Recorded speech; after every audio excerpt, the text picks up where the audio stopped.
नमस्कार, आपका स्वागत है फटाफट खबरों में। मैं हूं आपके साथ रुचिका जसवाल। आज हम लेकर आए हैं उत्तराखंड के हर छोटे बड़े शहर की सबसे तेज और ताजा खबरें। तो चैनल को सब्सक्राइब कीजिए और वीडियो कहां से देख रहे हैं कमेंट बॉक्स में जरूर बताएं।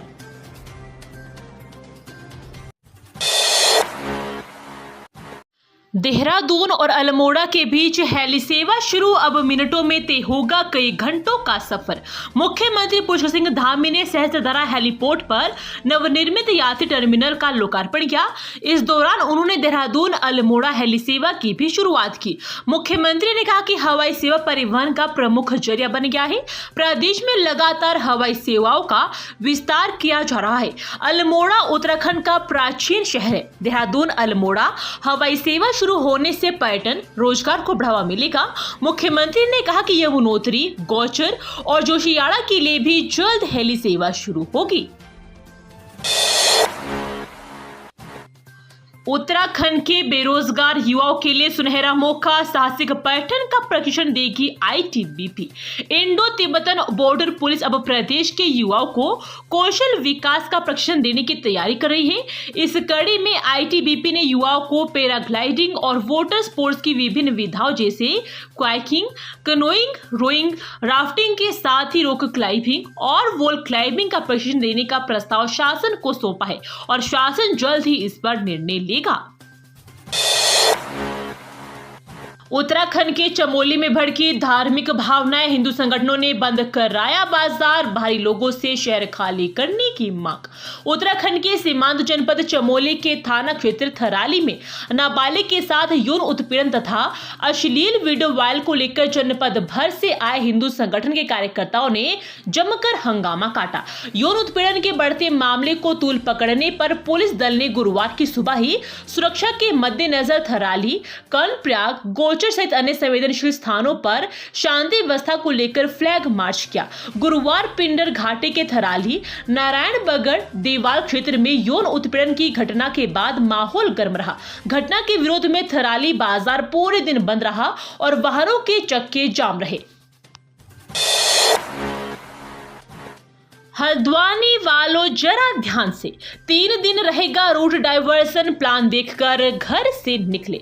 पुलिस ने वीकेंड, रामनवमी और दशहरा पर्व को लेकर हल्द्वानी में रूट डाइवर्सन प्लान जारी कर दिया है। यह प्लान 11 से 13 अक्टूबर तक प्रभावी होगा। हल्द्वानी से भीमताल व कैंची धाम तक जाने वाले लोगों को नए रूटों का प्रयोग करना होगा। गोला बाईपास रूट पर वाहनों का दबाव बढ़ने पर वाहनों को काला ढूंगी होकर भेजा जा सकता है। एसपी प्रहलाद नारायण मीणा ने लोगों से सहयोग की अपील की है। सीएम ने नदियों के नियमित चैनलाइजेशन का दिया निर्देश। बैठक में कई प्रस्ताव को मिली हरी झंडी। मुख्य सचिव राधा तोड़ी ने राज्य कार्यकारिणी समिति की बैठक में बाढ़ सुरक्षात्मक कार्यों के साथ ही नदियों के नियमित चैनलाइजेशन के निर्देश दिए हैं। बैठक में सीएम ने कई प्रस्तावों का अनुमोदन भी दिया। सचिवालय में हुई बैठक में सीएम ने अधिकारियों को राज्य आपदा न्यूनीकरण निधि के तहत होने वाले सुरक्षात्मक पुनर्निर्माण कार्यों को उच्च गुणवत्ता के साथ तटबंधों की सुरक्षा सुनिश्चित करे तथा कटाव स्थलों पर त्वरित कार्रवाई करने को कहा। उन्होंने अफसरों को नियमित स्थलीय निरीक्षण के भी निर्देश दिए। नए भर्तियों में क्षैतिज आरक्षण पर विधिक राय ले रही सरकार। हाईकोर्ट में विचाराधीन है मामला। प्रदेश में उत्तराखंड लोक सेवा आयोग, अधीनस्थ सेवा चयन आयोग व अन्य भर्ती संस्थाओं की नई भर्तियों में 10% राज्य आंदोलनकारी क्षैतिज आरक्षण पर पेच फंस गया है। हाईकोर्ट में मामला विचाराधीन है। अब इस पर 22 अक्टूबर को अगली सुनवाई होनी है। इससे पहले अब तक हाईकोर्ट से आए निर्देशों पर सरकार विधिक राय ले रही है। दरअसल सरकार ने प्रदेश में सभी भर्तियों में राज्य आंदोलनकारियों को 10% क्षैतिज आरक्षण का एक्ट लागू किया था।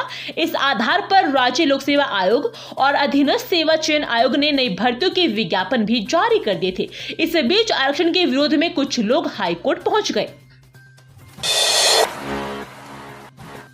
असम से असलहे समेत भागा सैन्य कर्मी गिरफ्तार। बंगाल इंजीनियर के इस जवान से 60 कारतूस बरामद। असम से 4 दिन पहले राइफल, कारतूस और मैगजीन लेकर फरार बंगाल इंजीनियर के एक जवान को पुलिस ने खटीमा के एक होटल से गिरफ्तार कर लिया। पुलिस ने उसके पास एक इंसास राइफल, 60 कारतूस और 4 मैगजीन बरामद की। पकड़े गए फौजी से आर्मी इंटेलिजेंस, IB और LIU ने पूछताछ की। फौजी को न्यायालय के समक्ष पेश किया गया है। पुलिस के मुताबिक नायब सूबेदार रविंद्र सिंह यादव EME बटालियन ने 5 अक्टूबर 2024 को थाना भोर पत्थर, जिला करबी एंगलोंग, असम में चंबौत निवासी जवान सूरज जोशी के इंसास राइफल और 60 राउंड कारतूस के साथ गाड़ी से कूदकर फरार होने पर रिपोर्ट दर्ज कराई थी। हेमकुंड साहिब और लक्ष्मण मंदिर के कपाट हुए बंद। बर्फबारी के बीच पड़ी गई अंतिम अरदास। हेमकुंड साहिब और लक्ष्मण मंदिर के कपाट गुरुवार को शीतकाल के लिए बंद हो गए।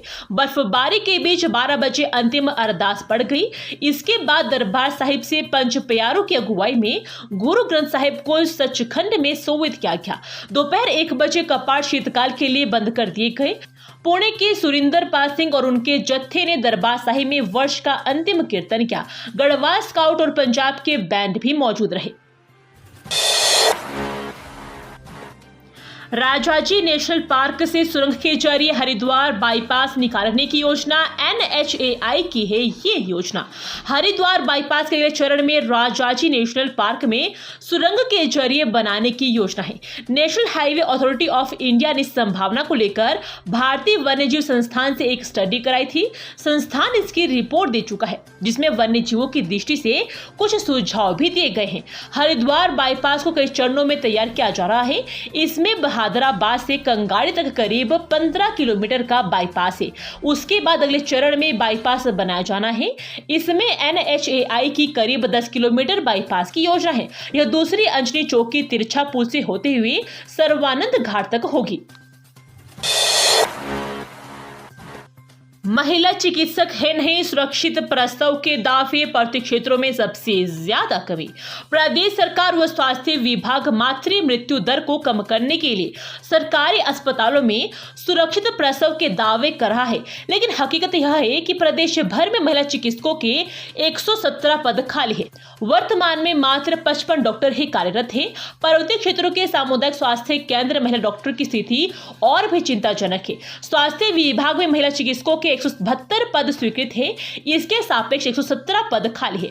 प्रदेश में सामुदायिक व प्राथमिक स्वास्थ्य केंद्रों में महिला डॉक्टरों की कमी से प्रसव हाई रिस्क मामलों में गर्भवती को रेफर करना पड़ता है। नवरात्र पर चहेगा ऑटोमोबाइल बाजार। दिवाली का बेसब्री से इंतजार, बुकिंग के लिए पहुंच रहे लोग। नवरात्र पर ऑटोमोबाइल बाजार चहक रहा है, जबकि दिवाली भी बाकी है। बम्पर बिक्री और बुकिंग के इस कारोबार से जुड़े लोगों के चेहरे खिल रहे हैं। माना जा रहा है कि इस त्योहारी सीजन में पिछले साल के मुकाबले 20 से 30% तक की अधिक बिक्री होगी। नवरात्र सीजन की बात करें तो अभी तक विभिन्न कंपनियों की कारों की बिक्री 1000 से ज्यादा हो चुकी है, जबकि दोपहिया वाहनों की बिक्री 1200 के पार पहुंच चुकी है। यूं तो साल भर लोग वाहन खरीदते हैं, लेकिन नवरात्र से लेकर दिवाली तक वाहन खरीदने को शुभ माना जाता है। इसी के चलते ऑटोमोबाइल सेक्टर में नवरात्र से दिवाली तक वाहनों की बिक्री के लिए खास तैयारियां की जाती है। उत्तराखंड में यूनिफॉर्म सिविल कोड लागू करने की दिशा में बड़े कदम। राज्यवासियों के लिए जरूरी अपडेट। प्रदेश में समान नागरिक संहिता लागू होने के बाद इसमें आवेदकों की पहचान सुनिश्चित करने की भी व्यवस्था की जा रही है। इसके लिए समान नागरिक संहिता पोर्टल से आधार व पैन कार्ड जैसे अहम दस्तावेज जोड़े जाएंगे। इसमें आवेदकों को बार बार अपने भविष्य में जानकारी देने की मशक्कत नहीं करनी पड़ेगी। इन दस्तावेजों से पोर्टल से संबंधित जानकारी प्राप्त कर लेगा। प्रदेश में समान नागरिक संहिता को लागू करने की दिशा में कदम बढ़ चुके हैं। पूर्व मुख्य सचिव शत्रुघ्न सिंह की अध्यक्षता में नियमावली तैयार करने वाली समिति इसका ड्राफ्ट तैयार कर चुकी है। ये थी आज की फटाफट खबरें। हम मिलेंगे अगले बुलेटिन में, तब तक के लिए धन्यवाद। जय हिंद।